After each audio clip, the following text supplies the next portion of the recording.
네, 제 얘기가 잘 들리시나요? 네, 저는 살짝 끊기게 보여가지고 영상이 혹시나 또 인터넷이 불안할까 봐 한번 여쭤봤고요.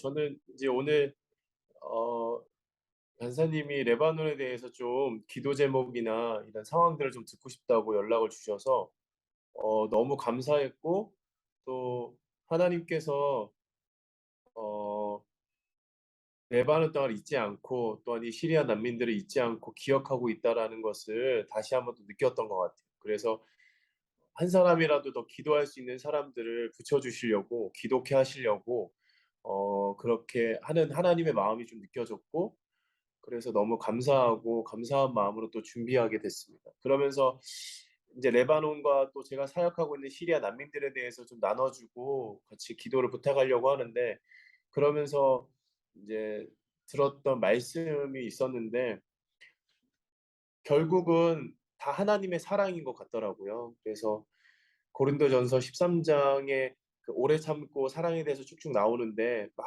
좋은 사랑, 막 아름답고 너는 예뻐 이런 사랑이 아니라 참아주고 견디고 하는 사랑에서 하나님께서 결국 7절에서 그 모든 것을 참아주고 모든 것을 견디고 모든 것을 바래준다라는 그런 표현이 나오는데 이게 이 상황과 딱 맞는 것 같더라고요. 하나님께서 이 레바논 땅을 또한 시리아 난민들을 볼 때 계속해서 기다려주고 계시고 견디고 계시고 또한 소망을 품고 바라고 계신다. 이 땅을 다시금 하나님의 때에 맞게 부흥케 하시려고 또 하나님의 뜻에 맞게 사용하시려고 또한 하나님께서 준비하고 그렇게 다듬어가고 있다라는 것이 좀 느껴졌습니다. 아까 방금 전에 봤던 영상에서처럼 그 레바논은 지금 정말로 심각한 상태. 근데 제가 1년 전에 나눴던 거를 기억하시는 분들도 있겠지만 그때도 심지어 그 여기 계시는 선임 선교사님께서 저희 이제 가정이 다 가는 거니까 특별히 애들도 좀 어리고 하니까 상황이 좀 좋지 않다. 그래서 어차피 장기적으로 선교를 나올 생각을 가지고 있으니까 좀 상황을 보고 아이들도 어리니까 좀 오는 건 어떻겠냐라고 이제 말씀을 해주실 정도로 근데 이제 저희는 이제 간다고 했죠. 그때 뭐 회사도 다 그만뒀기 때문에 가지 않고서는 뭐 방법이 없었기 때문에 네 아무튼 네 그래서 간다고 하고 왔는데 와서 보니까 이제 그런 상황들이 보이고 근데 또 사람들은 살아가더라고요. 그러니까 거기에 맞춰서 또 살아가고 있더라고요. 그런 모습들이 저희가 생각하는 삶의 모습과는 좀 갭 차이가 있지만 그래도 그들 나름대로의 이곳에서 정착을 하고 살아가고 있는데 쉽게 말하면 레바논의 상황이 어느 정도냐면 제가 지금 온 지가 거의 이제 1년, 만 1년이 돼 가는데 1년으로 따지면은 경제적으로만 보면은 환율이 2배가 오른 거예요. 그러니까 어 제가 왔을 때가 19,000원 리라라는 현지 환율. 근데 이게 공식적인 건 아니고 통용하고 있는 그 암시장에서 하고 있는 건데 그게 보통은 쓰이거든요. 2만 원 좀 안 돼서 2만 원 돼도 막 어떡하지 벌벌 떨고 막 이런 시기였는데 지금은 38,000원이 됐어요. 그러니까 2배로 뛴 거예요. 그러니까 뭐 경제적으로 막 여러 가지 따지면 어렵지만 그냥 단순히 계산하면은 내가 1,000원으로 사 먹었던 게 2,000원에 사 먹게 된 거죠. 그러니까 내 월급이 300만 원이라고 치면은 1년 만에 150만 원 정도의 가치가 된 거예요. 그러니까 이게 상황이 많이 심각하고 우리로 따지면 IMF 구제까지 왔는데도 뭐 도저히 살아날 수 없는 그래서 헤어날 수 없는 그래서 그냥 잠기고 있는데 그냥 그거를 뭐 누구 하나 도와주거나 할 수 없는 상황에 처해 있는 것 같아요. 경제적으로 보면 근데 그게 저는 이제 한 나라가 어려우면은 다른 나라 외교적으로 그 다른 나라에서 도움이 오잖아요. 와 가지고 도와주고 왜냐하면 그게 한 나라가 망하면은 주변에 있는 국가들이 영향을 미치기 때문에 그래서 외교적으로 뭔가 크게 이슈들이 있어서 좀 1 년이 지났지만 좀 회복이 있을 거라고 생각을 했는데 이게 레바논이 참 심각한 게 그럴 수 없는 구조더라고요. 그러니까 저는 잘 몰랐는데 단순히 그렇게 생각했는데 왜 그럴 수밖에 없는 구조냐면 레바논이 이슬람도 있고 순니파, 시아파도 있고 기독교도 있는 거예요. 그리고 헤즈볼라라고 하는 그 팔레스타인에서 온 그러니까 이스라엘이랑 그 적을 두고 있는 무장 단체도 한 그룹을 만들어서 당이 세워져 있는 거예요. 그래서 이게 중동에서 보면은 종교적으로 다 정치적으로도 엮여져 있는 것 같더라고요. 여기 와서 저는 그걸 좀 배웠어요. 그러니까 기독교적으로 있으면은 기독교에 속해 있는 어떤 한 나라가 전폭적으로 도와줄 수 있는데, 이거는 나라가 기독교도 조금 있고 시아파도 있고 순니파도 있고 뭐 그래서 이란이 도와줄 수도 있고 어디 다른 뭐 이라크가 사우디가 도와줄 수도 있는데, 지금은 전에는 레바논이 좋을 때는 그들과 좋은 관계로 다 같이 잘 지냈는데 지금은 안 좋아지니까 이거를 누구 하나 책임질 수 없는 거예요. 왜냐하면 시아파가 있는 나라에서 책임을 지려니 얘네가 좋아지면 기독교도 같이 좋아지기 때문에 자기들이 굳이 그렇게까지 투자를 할 수가 없는 거죠. 그러니까 이게 상황이 굉장히 좀 심각한 상황인데, 저는 여기에서 이제 무엇을 느끼냐면 레바논은 원래 기독교 국가였어요. 그러니까 기독교가 거의 90% 이상이 되는 나라였는데 이제 세계적으로 이렇게 보다가 이슬람들이 좀 더 많아지는 나라로 변하게 됐는데, 하나님께서 이 레바논 땅에 믿는 자들을 사용하기를 원하시고 회개가 일어나기를 원하신다라는 마음이 많이 들고 있어요. 그러니까 이곳에 있는 기독교인들을 제가 많이 볼 수는 없는데 저는 시리아 난민들이랑 사역하기 때문에, 근데 몇 번 그 현지 교회도 가보게 되고 레바논의 그 믿는 사람들이라고 하면 가문이 믿고 있는 사람들이라서 그냥 태어나자마자 기독교인인 거예요. 그리고 저희로 말하면 주민등록증에 기독교인이라고 찍혀 있어요. 그래서 뭐 유럽에서 보면은 뭐 죽을 때 한 번, 뭐 결혼할 때 한 번, 태어날 때 한 번, 결혼할 때 한 번, 죽을 때 한 번 이렇게 교회를 간다라고 얘기하는 것처럼 그런 사람들이 제가 보기엔 레바논에도 그런 사람들이 있는 것 같아요. 그렇게 되어져 가고 있는 것 같고. 근데 그런 사람들을 보면 막 이제 막 복음에 불타 있거나 뭐 하나님에 대해서 막 열심히 나누거나 이런 사람들을 많이 못 봤고, 그리고 현지의 교회를 가보더라도 유럽 교회가 이렇게 쇠퇴하고 있는 것처럼 레바논 교회는 원래는 되게 부흥했다고 하더라고요. 저희 이제 선임 선교사님 얘기를 들어보니까 부흥의 시기가 있어가지고 엄청나게 폭발적으로 확 부흥하는 시기가 있었는데, 제가 가본 교회는 뭐 몇몇 되지 않지만 되게 고령화되어 있고 젊은 사람들이 없고, 그리고 되게 소수가 모여가지고 공간은 좀 넓지만 크게 사람들이 소수만 모여서 예배 드리거나 아니면 그 공간도 이제는 처분을 하고 어디 학교에서 이제 예배를 드리고 있거나 어떤 공간을 빌려가지고 예배를 드리고 있거나 이런 상황들이더라고요. 그러니까 그런 거를 봤을 때 하나님께서는 끝까지 사랑하는 분이시기 때문에 이 레바논 땅에 있는 이 기독교 믿는 사람들 또한 믿지 않는 사람들까지도 품기 위해서 믿는 사람들을 다시금 하나님께서 기독해 하시는 그런 과정 가운데 있지 않나라는 생각이 좀 들고 있어요. 그래서 왜냐하면 정말로 기도하지 않고서는 이게 살아갈 수가 없어요. 그러니까 제가 만약에 여기서 일을 하러 왔다, 돈을 벌러 왔다고 하면은 당장 갔을 것 같아요. 그리고 내가 여기서 현지 사람들이라고 생각을 하고 대입을 해봐도 할 수 있는 게 없어요. 왜냐면 내가 이 벌 수 있는 돈으로는 이 아이들을 가족들을 지킬 수 있는 부양할 수 있는 능력이 안 될 것 같아요. 그리고 더욱이나 이 상황들이 뭐 코로나가 터지고 아까 봤지만 그 폭파 사건이 크게 일어나고, 그리고 지금 러시아 우크라이나 상황이 맞물리면서 더 최악으로 되고 더 최악으로 돼서 우리로 말하면 주식이 여기는 빵인데 이제 쌀을 살 수가 없는 상황까지 오게 된 거예요. 밀이 수입이 안 되니까.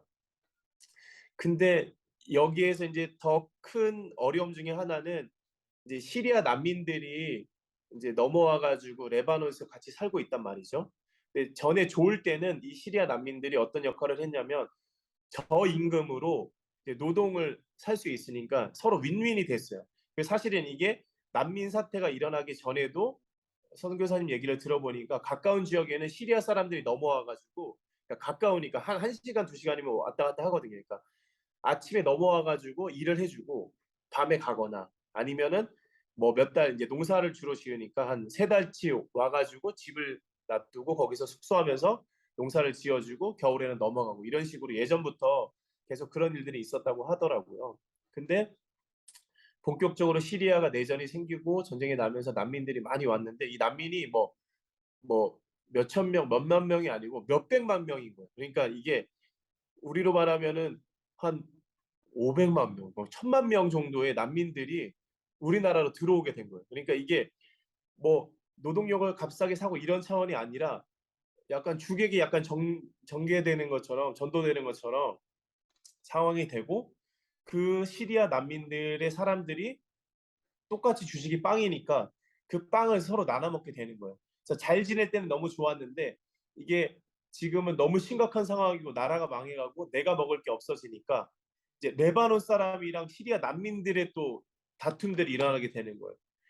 최근까지 저희 있는 데는 시골이어가지고 그 정도까지는 아니었는데 최근에 듣는 얘기로는 뭐 빵가게에서 서로 난민들이랑 시리아 난민들이랑 레바논 사람들 다툼들이 일어나고 너네 때문에 우리가 빵을 못 먹고 우리가 못 살고 있다. 너네 때문이다라고 하고 시리아는 무슨 소리야 뭐 이렇게 해서 서로 막 다툼들이 대규모적으로 집단 뭐 싸움까지 일어나고 또 한간에 다른 선교사님들 얘기를 들어보면은 지나가는 시리아 사람들을 그 레바논 청년들이 둘러싸가지고 막 때리기도 하고 폭행하기도 하고 이런 일들이 일어나고 있다고 하더라고. 그리고 상황이 안 좋아지니까 강도 사건이나 이런 게 시골이라서 많지는 않았는데 은행 근처에 있다가 은행에서 돈 찾는 거 같은 거를 뺏어가거나 아니면 여기는 이제 대중교통이 없기 때문에 우리로 말하면 봉고차가 이렇게 택시처럼 다니거든요. 그래서 그게 버스처럼 다니는데 그런 데에 여자건 남자건 주로 다 그거를 이용하는데 차가 없기 때문에 근데 밤에 뭐 여성들이 타고 있을 때 그 봉고차 기사가 다른 데로 가가지고 다 강도질하고 이런 일들이 생각보다 많이 일어나고 있는 것 같아요. 그래서 심지어는 뭐 그러지 않았었는데 선교사님도 저희는 이제 애들이 이제 두 명이 있거든요. 7살, 5살 애들이 있는데 뭐 해맑으니까 누가 오면 이제 문 열어주고 이렇게 하는데 그런 것도 좀 교육을 시켜야 될 때가 되지 않았나라고 얘기를 하더라고요. 왜냐하면 저희 집 근처에서도 뭐 이렇게 아무튼 분실되는 사건들 막 훔쳐가는 일들이 좀 일어났어가지고 애들한테도 그런 안전교육을 좀 시켜야 되겠다. 왜냐면 되게 안전하게 살고 있었거든요. 저희 동네는 뭐 시골이어가지고. 근데 그런 일들이 이 레바논에 시작됐던 그 경제적인 위기가 서로 맞물려 있는 거죠. 시리아 난민들이랑. 근데 그런 것들이 더 이제 폭발되면서 사람들은 어디론가 이제 분노를 계속 표출하려고 하고 그게 내 잘못이 아니라 너 때문에 그런다라는 어떤 그런 대상을 지금 레바논 사람들은 시리아 난민들, 시리아 사람들한테 좀 표출을 하고 있는 것 같고. 근데 그렇다고 해도 그게 어떻게 해결될 수 있는 연결고리가 그러니까 제가 보기에는 다른 나라에서 도와주는 수밖에는 전폭적으로 도와주는 수밖에는 없는데 왜냐하면 레바논은 석유가 중동 국가인데도 석유가 나지 않거든요. 그래서 그런 여러 가지 상황들이 레바논에서 맞물려 있는데 제가 이제 레바논 전해를 목사님한테 좀 들어보니까 레바논 인터넷 검색해 보면 아시겠지만 중동의 파리라고 불릴 정도로 굉장히 잘 사는 나라였대요. 이쪽에서는 그러니까 휴양지 그러니까 사우디나 뭐 이란이나 더운 데서 부자들이 휴양 오는 휴양지가 레바논이었고 여기서 막 집을 사놓고 살기도 하고 그리고 제가 실제로 수도 베이루트에 가보면 베이루트 어떤 거리를 갔다 보면은 그 차로 지나가는데 여기가 유럽인지 모를 정도로 그냥 되게 잘 꾸며놓고 사는 거예요. 그래서 제가 좀 의아해했던 거는 사람들이 지나갈 때 차들이 너무 좋은 거예요.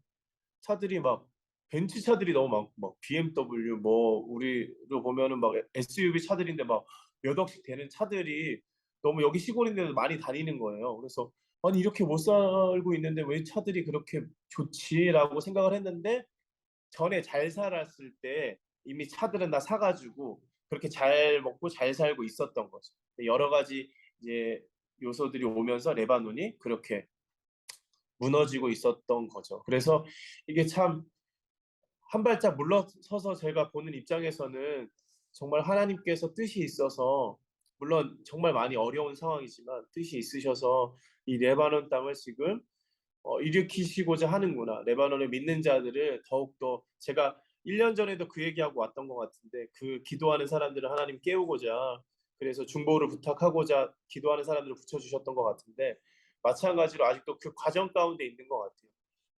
더 떨어지고 있지만 더 떨어질수록 사람들이 또 간절히 하나님을 찾기 마련이니까 하나님께로 돌아오고자 하나님께서 계속 그때를 기다리고 계시고 찾고 계시는 것 같아요.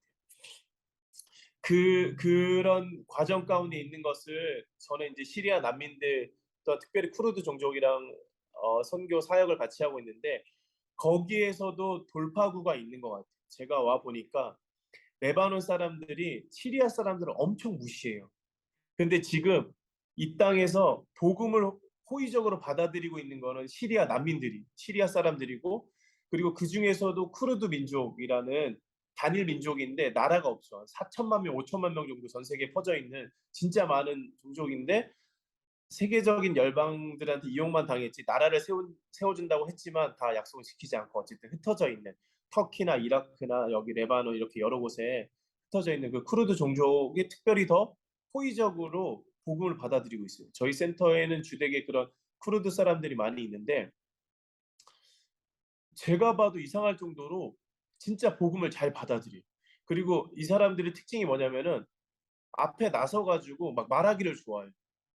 그러니까 먼저 나서서 말하기를 좋아하니까 이게 좋은 시너지 효과가 생기는 거예요. 그래서 저는 처음 와서 한국 같은 경우는 이제 뭐 강대상이나 무대 올라와 가지고 마이크 잡고 얘기하라 그러면 떨리잖아요. 뭐 처음 온 사람들은 하나 그러면 새신자들이 심지어 다음 주에 교회를 안 올 정도로 떨려하는 사람, 물론 좋아하는 사람들도 있지만 정은 간사님처럼 뭐 그렇게 잘 앞에서 인도하시고 잘하시는 분들도 있지만 대다수의 사람들은 좀 그런 거를 어려워하고 부끄러워하고 좀 쑥스러워하잖아요. 근데 너무 신기하게 처음 온 사람인데도 앞에 올라와 가지고 처음 왔으니까 좀 얘기해 보라고 하면은 올라와요. 올라와서 아줌마들 아저씨도 올라와 가지고 특별히 아저씨들이 더 부끄러워하지 아줌마들이 올라와 가지고 뭐 마이크 잡고 "네 뭐 고맙습니다. 뭐 여기 인도해 주신 누구누구 감사하고요." 뭐 이렇게 막 이런 얘기들을 하는 거예요. 그래서 '아 이게 하나님의 계획이 있으시구나. 복음이 전파돼야 되는데 이 폐쇄적인 아랍 땅에 중동 땅에 이 민족을' 그리고 이 사람들이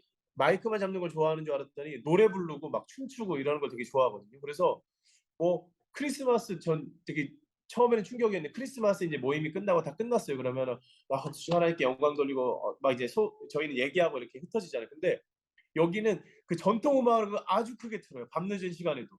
틀어서 한 30분인가 1시간을 춤을 추는 거예요. 자기네 전통 춤도 있고 막 모여 가지고 이렇게 저희로 보면 강강술래 하듯이 돌면서 계속 춤을 추는데 '아 이게 이 하나님의 뜻이 있구나. 이 민족을 통해서 복음을 전파하고자 하는 뜻이 있구나.'라는 거를 너무 느꼈어요. 선교사가 복음을 전하는 게 아니라 우리는 그냥 씨앗만 뿌릴 뿐이고 이들을 통해서 하나님께서 이 레바논 땅을 지금 변화시키고 계시구나.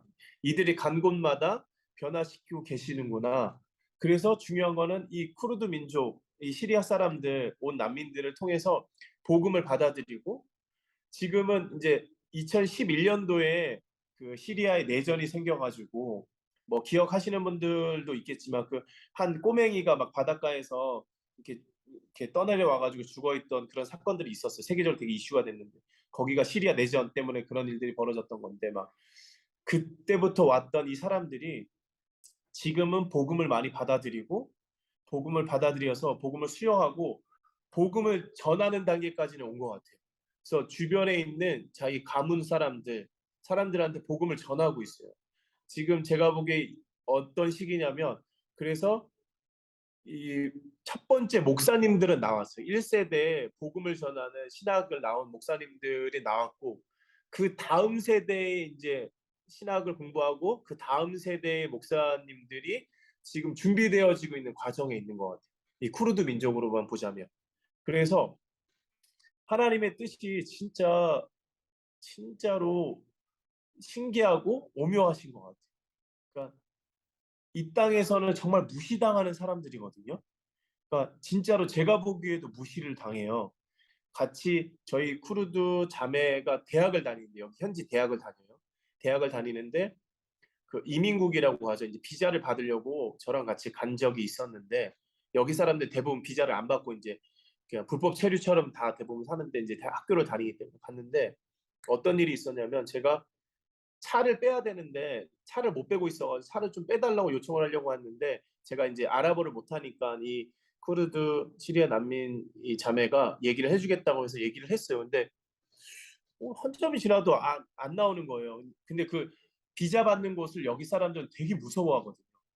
자기가 추방당할 수도 있기 때문에 그렇기 때문에 되게 무서운 곳인데 그래서 좀 조심하려고 그랬던 것 같아요. 아무튼 그러고 나서 제가 좀 가려고 하니까 자기 한 번 더 얘기하겠다라고 얘기를 하고는 해도 안 나와서 안 되겠다 싶어 가지고 제가 가서 그 앞에 있는 경비하는 사람한테 차를 못 빼고 있다라고 하니까 그 사람이 그냥 거기서 크게 무슨 차 주인 나오세요 하니까 나와서 차를 빼줘서 갔어요.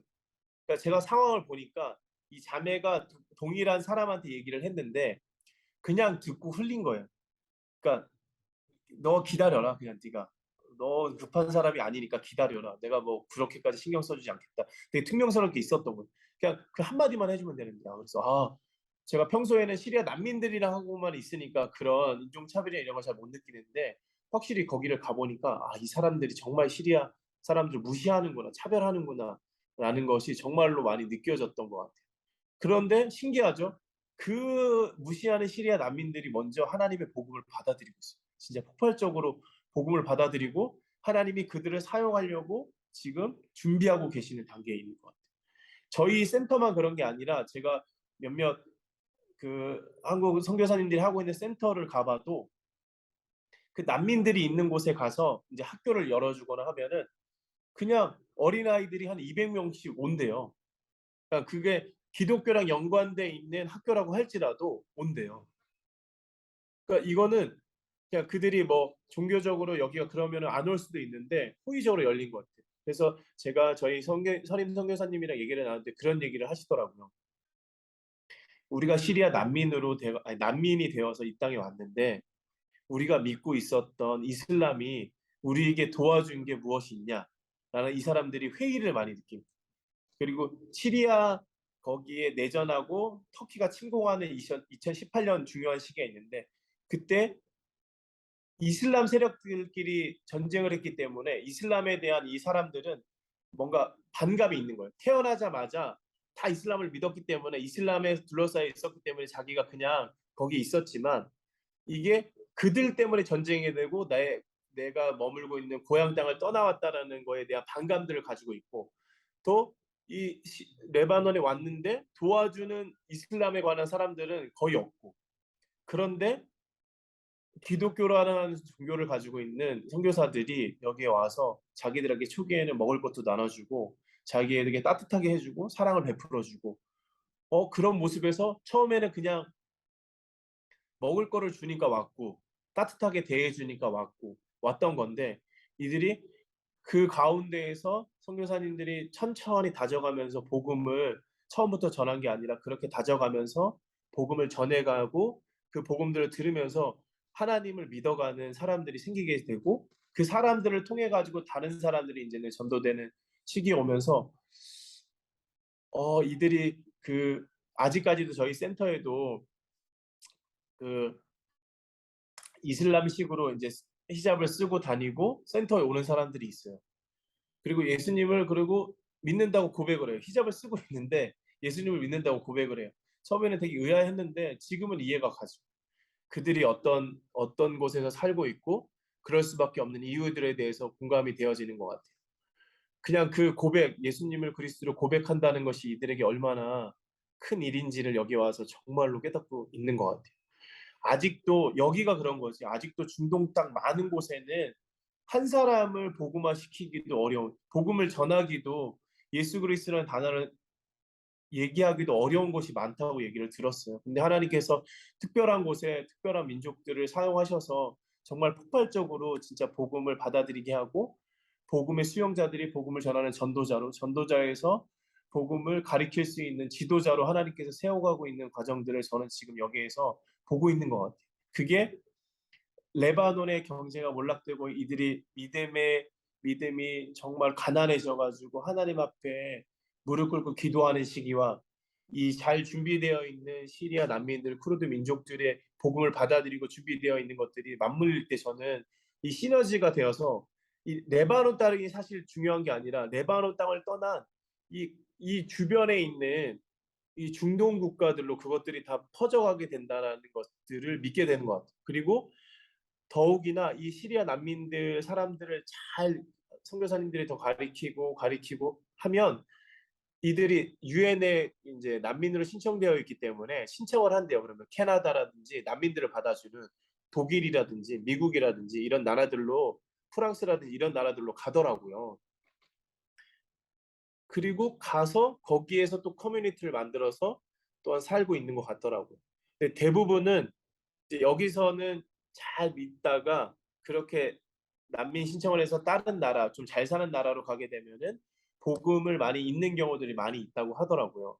근데 이제 저희 선교사님이 기도하고 계속 선교사님들이 바라보고 있는 거는, 그래서 여기에서 있는 사람들을 재파송을 하는 거예요. 그러니까 잘 훈련시켜 가지고, 그게 시리아가 될 수도 있고 레바논의 베이루트가 될 수도 있고 뭐 독일이 될 수도 있고 프랑스가 될 수도 있고, 그곳에서 아랍 사람들이 모여 있는 곳에 그들을 파송을 해서 그들이 복음을 전하고 그들의 언어로 그 사람들을 하나님께로 돌아오는 일들이 실제로 지금 일어나고 있어요. 그리고 그 과정 가운데 있고, 그리고 실제로 저희 센터도 독일로 나아간 그 저희 센터 사람들이 있거든요.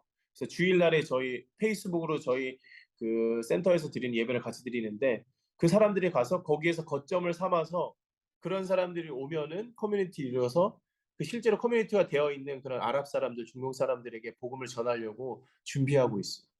이런 일들이 정말 실제로 와 보니까 더 실제고 현실이고, 그리고 전에 그 저희 선임 선교사님이 제가 이제 오기 전에 한국에 있을 때 처음 이제 이 센터를 여시고, 그게 한 7년 전, 8년 전 얘기죠. 한번 뵌 적이 있었어요. 그때는 제가 여기 올지는 모르고. 근데 그때 선교사님이 어떤 얘기를 하셨냐면, 지금 한 사람이라도 더 필요하다. 일꾼들이 필요한데, 왜냐면 이게 언제 닫힐지 모른다. 이 지금 하나님께서 문을 열어주셨는데, 지금, 왜냐하면 선교사님은 요르단에서도 선교를 하셨기 때문에 중동에 관한 상황들을 지금 잘 알고 있어요. 지금 이 일이 얼마나 엄청난 일인지, 상상도 못할 일인지를 알고 계시니까, 이거는 언제 닥칠지 모르는 일이기 때문에 하나님께 때에 맞춰서 열어주셨기 때문에 진짜 이때에 잘 복음을 전해야 된다라고 얘기를 하시더라고요. 그 기억이 났는데, 제가 이제 여기 와서 보니까 그거를 다시 한번 느꼈던 일이 뭐냐면, 어, 라마단 기간이 있었어요. 제가 처음 와서 여기 와서 라마단 기간이 있었어요. 지금도 저희 이제 예배 드릴 때 옆에 이슬람 사원이 있어가지고 그 막 계속 노래 같은 것도 틀고 자기네 알라 그런 것도 계속 읽어주고 하는데, 아무튼 라마단 기간이 있었는데, 그 라마단 기간에 이제 이슬람 쪽에서 이제 이 땅이 기독교인, 그러니까 선교사들로 많은 사람들이 개종을 했다라는 거를 알고 있잖아요. 그들도 다 알고 있죠. 근데 여기서는 뭐 종교 때문에 막 그럴 수는 없어요. 뭐 비난하고 이럴 수는 있지만 막 큰 일들이 그게 벌어지진 않는데, 그런데 대대적으로 라마단 기간에 안 되겠다, 우리도 대대적으로 다시금 우리를 정비하고 해야 되겠다 해서 그렇게 막 적극적으로 하지 않았는데, 이번만큼은 이제 애매하게 있는 상황들 사람들을 다 끌어가지고 라마단에 참여할 수 있도록 독려를 했대요. 그러니까 그 독려한다는 것이, 우리가 내 친구한테 아유 야 너 가자 이런 차원이 아니라, 여기는 가문이 이슬람을 다니기 때문에 그게 또 명예잖아요. 그렇기 때문에 내 형이 얘기를 하는 거예요. 그러니까 내 아빠가 얘기를 하는 거고, 그러니까 어설프게 서로 이렇게 있었다가 라마단 기간에 우리 가문을 위해서라도 너가 가야 된다. 그래서 애매한 사람들은 라마단에 참여한 사람들이 이번에 되게 많았어요. 그리고 나서 선교사님이 해주시는 얘기가 뭐냐면, 그 이제 시리아 난민들이 와서 10년 동안 이제 그 여기에서 이제 생활을 하면서 이슬람도 하고 기독교도 많이 경험을 한, 두 개를 다 경험하는 사람들이 있겠죠. 그러니까 이제는 이제 막 구제가 그렇게 딱히 막 필요하고 먹을 것 때문에 굶어 죽지는 않아요. 본인들이 뭐 과일을 먹든 뭐를 먹든 적게 먹어서 문제지, 먹는 것 때문에 그렇게. 그리고 자는 것도 그냥 텐트 치고 자면 되니까 막 길거리에서 자고 이런 상황은 아니기 때문에 그런 것들이 해결돼 있어요. 뭐 물론 텐트가 이제 우리로 보면은 못 잘 정도의 상황이긴 하지만 어쨌든 이들은 적응해서 살아가고 있는, 그래서 먹는 거 자는 게 이제 나름대로는 해결이 되고 있거든요, 난민들이. 그러니까 어떤 얘기가 나오고 있냐면, 10년이 지나고 보니까 기독교도 크게 다르지 않네라고 생각을 하는, 이슬람에서 교회를 좀 경험해 본 사람들이 나오기 시작한다고 하더라고요. 그러니까 이게 정말로 그 선교사님이 몇 년 전에 얘기하셨던 것처럼 확 하나님께서 열어주셨는데, 하나님 그때 부어주시고 진짜 닫아가고 있는 시점들이 좀 보인다라는 게 생기는 것 같아요. 제가 보기에. 그래서 저희 센터에도 전에는 조용히 뭐 이렇게 라마단 기간에 조용히 금식하고 이런 사람들이 있었는데, 아예 보이지 않는 사람들도 있고, 그 라마단 기간에는 아예 그 라마단에 참여하려고 보이지 않는 사람들도 있고 하더라고요.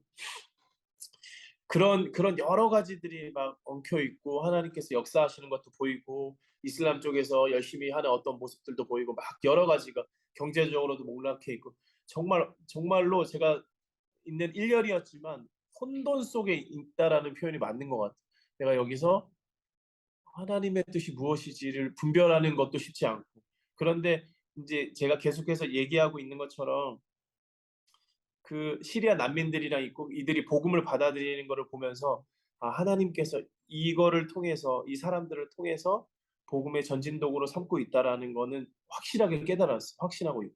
그리고 이게 이 민족, 쿠르드 민족이 단순히 쿠르드 4천만 명, 5천만 명이어가지고 이들이 진짜 약간 민족주의가 또 있거든요. 왜냐하면 나라가 없기 때문에 나라를 세우기 위해서 막 싸우고 막 이러는 되게 그리고 이들이 뭐라 그러지? 강성이어가지고 세계적으로 용병으로도 많이 쓰인대요. 그 쿠르드 사람들이 남자들이 그럴 정도로 이렇게 아무튼 그런 사람들인데 이들을 통해서 하나님께서 정말 그 중동 땅에 빛과 소금으로 삼으시고 이들을 통해서 복음이 흘러가기를 원하신다라는 게 느껴지고 여기서 와서 제가 이제 저는 이제 보통 선교사님들이 오면 아랍어를 배우시거든요. 중동에 있으니까 아랍어를 배우는 게 당연한 거죠.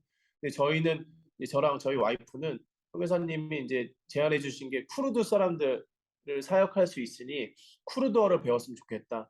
근데 밖에서는 다 아랍어를 쓰고 있거든요. 그래서 불편할 수 있지만 쿠르드어를 배워서 쿠르드 사람들의 좀 깊이 있게 얘기를 나누고 그들의 언어로 좀 살았으면 좋겠다라고 제안을 해주셨고 저희가 이제 그걸 받아들여가지고 저희는 쿠르드어를 배우고 있는데 이 쿠르드어 사람들이 자기들끼리 있을 때는 쿠르드어로 얘기를 해요.